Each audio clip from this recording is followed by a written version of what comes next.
Alright guys, we'll take a look at the playoff game between Aronian and Magnus Carlsen in this video. Of course, following the Norway chess tournament played in Stavanger. This is the first round. They drew the first classical game and they are headed to tie breaks in this game. Very interesting concept. Of course, a draw is fine for black as usual. And Magnus played with the black piece in this game. c4 from Aronian, e6, knight f3, the same kind of setup as we saw in the previous game. But now Magnus, instead of playing something like bishop b4 as he did in the classical game, he chooses a6. cd, ed, and bishop g5, which has brought us into Queen's Gambit territories yet again. Bishop e6, and this is a line Magnus has played a lot in Rapid and Blitz over the years. Quite solid line of the Queen's Gambit. The a6 move might look a bit curious. It's often connected to dc4 and a subsequent b5, trying to hold on to the pawn on c4. But it's not directly weakening either here, the a6 move. Here Aronian chooses a slightly surprising move. He chooses to capture on f6 immediately, which is not perhaps the most common move in the Queen's Gambit, but there's a specific reason for his decision here. Queen f6, queen b3, hitting two pawns at the same time. Now Magnus only played b6 here, kept his cool. There's no reason to worry about knight d5 because you have knight d8, queen d8, sorry, hitting the knight again with a deadly pin, and if e4 then c6 wins the piece because of the pin against the queen. So that didn't work. b6, however, is slightly weakening, so that was probably Aronian's intention. g3, fianchettoing the bishop. Could have played the e3 as well and gone for something like this, but he chooses g3, queen d8, protecting the pawn on d5. h4 from Aronian, which is quite unorthodox, I guess. His plan is bishop a3 to exchange this one off. I would have probably played bishop g2 on autopilot here, but alright. I'm not 2700, so I guess I'll just listen to these guys. h4, bishop e7, and now this slightly peculiar move, bishop h3. Castles. Interesting to see that Magnus chooses not to take this immediately, because the pressure on d5 would be too much for black. You would have to play c6 here immediately. I was just trying to figure out whether there was any other move that would save the pawn on d5, but there's not. So you have to play the weakening move c6. And now you see we have moved every pawn on the queen side here, and they're all a bit weak. And something like king f1, king g2, and e4 could bring a lot of pressure on the black position. Even long castle and e4 immediately could get quite uncomfortable here. And maybe even something like knight e5, trying to look at the pawn on c6. So there's a lot of different problems here in the position. So instead of being compliant with Aronian's wishes, Magnus just castles and says, okay, if you want to exchange these bishops, it's on my terms. This pawn on e6 might look weak, but a pawn is not weak unless it's attacked, and there's no white pieces available to attack this pawn. And for the moment, this pawn is very helpful protecting d5, and suddenly c5 is an option as well for Magnus. Instead, Aronian goes for the double-edged long castle move.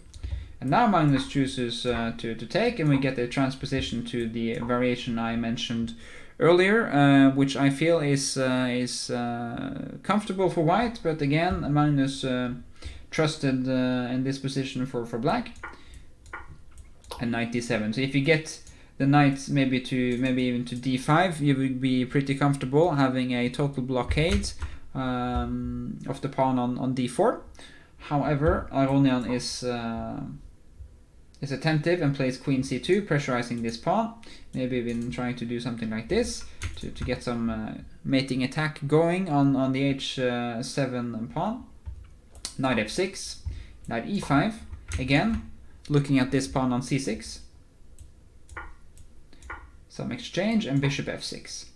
Okay, so Magnus is quite confident that you can't really capture on c6, at least not without taking some huge risk. I guess something like queen d7, hitting the rook on h1, maybe even rook e8, and then following up with some rook c8 would be quite uncomfortable for white, at least in theory. You have d5 though, so I'm not completely sure what I'm missing here. But the bishop is very active on f6, and that might be a good enough reason to avoid this for black. You could also, of course, just go rook c8 immediately here, I guess. Instead, bishop f6, g4 was played by Aronian, trying to establish some grip on the king side, maybe even an attack. Rook e8, g5, and Magnus just chopped this one off, which I guess is reasonable. The knight is very active on e5, and you can't really retreat to e7. First of all, this pawn might drop off, and f4, maybe queen e5, hitting f7 pawn might be uncomfortable.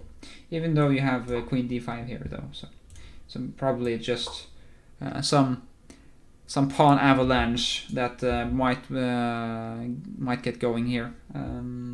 Not too sure. And remember, the players are down to 3 minutes for Aronian, 3.5 approximately, and 1.5 approximately for Magnus.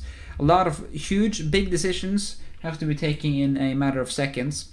So let's not question them too much. Bishop e5, de, and queen e7, hitting the pawn on e5, f4.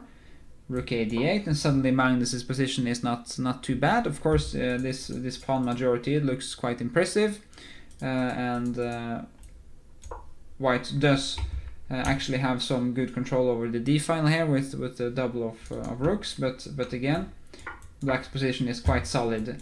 Queen e6 hitting the a2 pawn, b3, and then queen g4, and suddenly the house of cards is starting to fall for Aronian. He played queen e4. g6 for Magnus, getting some luft for his king.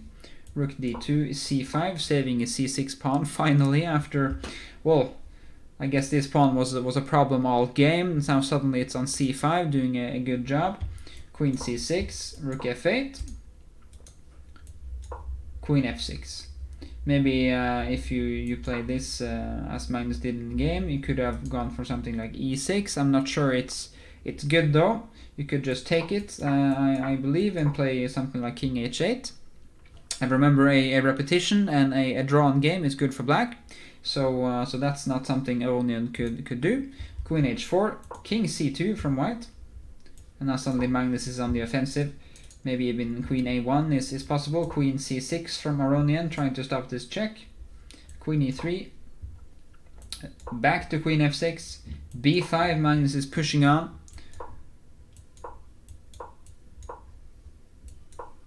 And now it looks pretty dangerous for white. However, he does have this rook d8 move, which could have at least saved him from defeat. Again, I have to repeat myself. This is a tiebreak. This is a playoff game.